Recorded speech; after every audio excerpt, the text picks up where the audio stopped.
What's up, guys? Mark from Cubic Zirconia Reviews here. I want to go ahead and make today's video about the question, are diamonds investments? So basically what started up this conversation or this video that I'm going to go ahead and make right now is I posted a video recently, about 3 months ago. And you guys know I don't always post, but I try to post as much as I can. But I got a question. I actually posted a video, like I said, 3 months ago, and it was titled "The Difference Between Real Diamonds, Lab Diamonds, and Cubic Zirconia." And for those who don't know, cubic zirconia is essentially you can say a crystal or a man-made stone that has zero carbon. Okay, lab diamonds and real diamonds both have carbon. And this carbon comes from high pressure, right, in the environment, whether the environment is man-made or it's nature. So for real diamonds, it's in the mountains, volcanoes, whatever you want to call it, right? And this carbon is put under immense amounts of pressure, right? And then over many, many, many thousands and thousands of years, these diamonds form, these stones form, right? Lab diamonds are built the same way. The only difference is it's by machinery, right? So it's made by man. And I talked about how lab diamonds really have no real resale value, right? And something that I want to go ahead and say is that real diamonds, lab diamonds, and cubic zirconia, if you took them all, the same, and you put them next to each other, you wouldn't be able to tell which one is which if they're cut the exact same way, polished the exact same way, right? You wouldn't be able to tell which one's which with the naked human eye, okay? Now, of course, some of them are going to have imperfections and things like that. But for the most part, you can't tell, right? If you have a piece of diamond or cubic zirconia on your bracelet or your necklace, nobody can tell, all right? Unless you put a diamond tester, that's a different situation. But getting back to the original question, are diamonds investments? The answer is, what do you consider an investment? If we're talking about financial investment, the answer is absolutely not. You do not want to invest your money, if you're looking for an investment, into a real diamond. And here's the reason why. Let's think of it this way, okay? Imagine that I'm a consumer, and I go ahead and buy a real diamond as an investment, whether it's $1,000, $100,000, $1,000,000, whatever the cost may be. All right. And I go ahead and I take that $100,000 diamond and I save it for 4 years. Did it make me any money? The answer is maybe. And the reason why I say maybe is because if I can't use it to make me money every month, that's not considered an investment.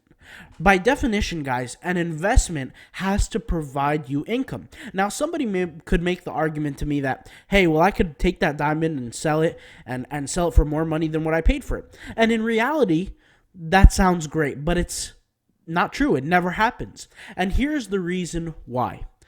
So, imagine you buy this diamond for $100,000, wherever you buy it from, okay?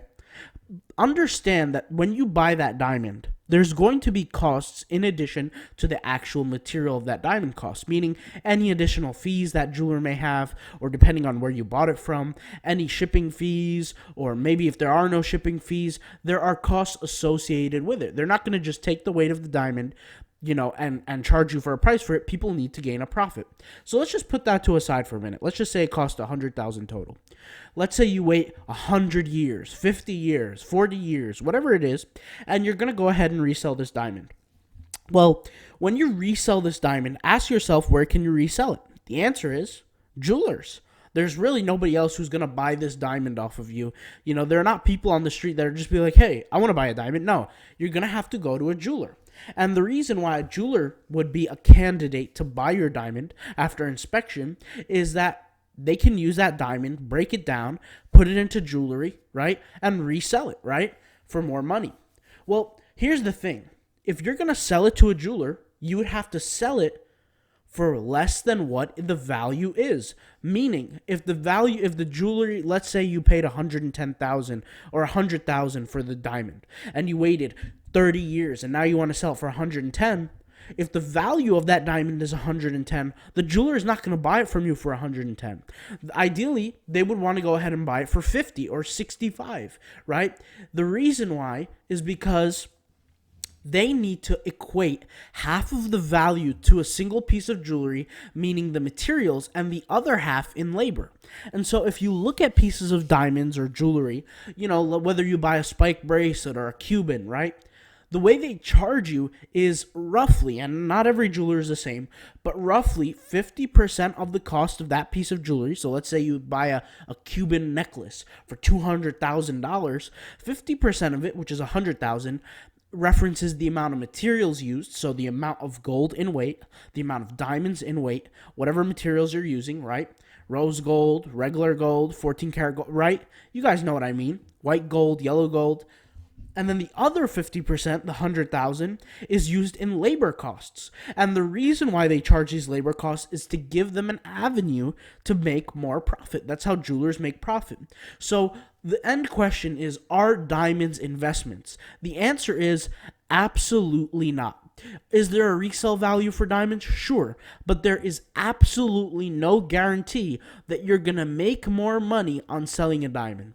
And the reason why I got to go ahead and make this video is because there are actual people who are believing in today's world that you can make money as a consumer selling diamonds, and that does not work.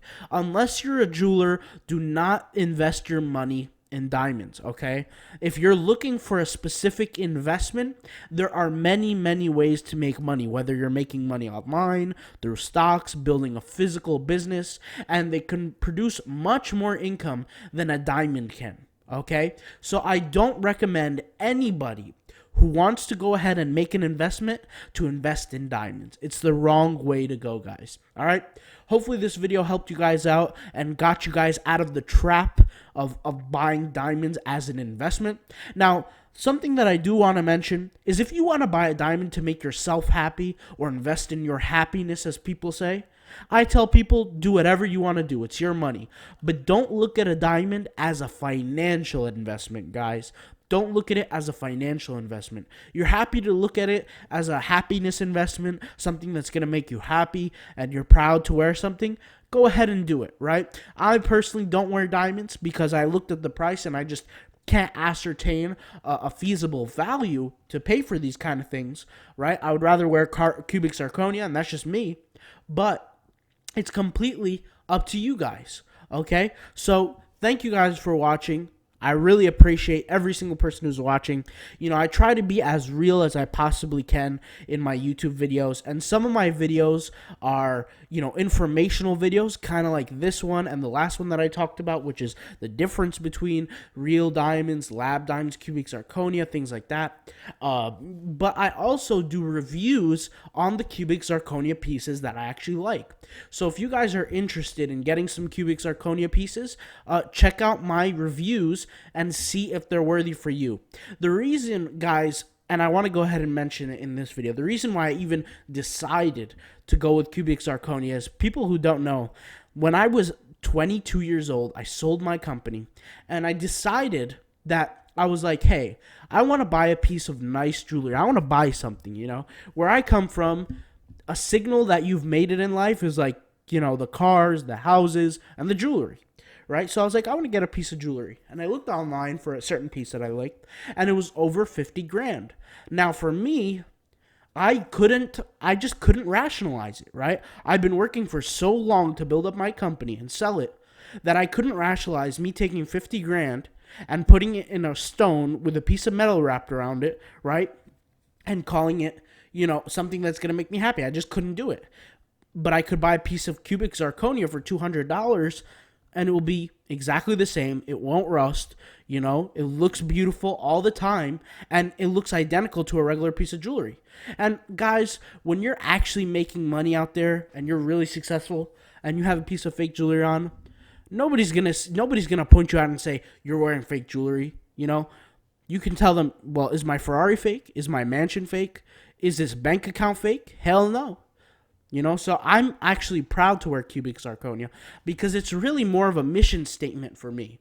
I want to go ahead and educate people on how to become successful aside from just jewelry. This YouTube channel for me, guys, is more than just me making a video on a review of a piece of jewelry. No, let's be honest. The majority of people in the hood are not given the education they need to be to be successful. Whether you're in the hood or just an underserved community in general, if you're watching this around the world, it's the truth. And I was one of those people who were forced to kind of educate myself on my own because I just wasn't getting it from the schools that I went to and things like that. And so after the things that I've learned, I realized that, the people of today are not really acquiring the knowledge they need to acquire in order to be successful in life. So thank you guys for watching. I'll talk to you guys later. Peace.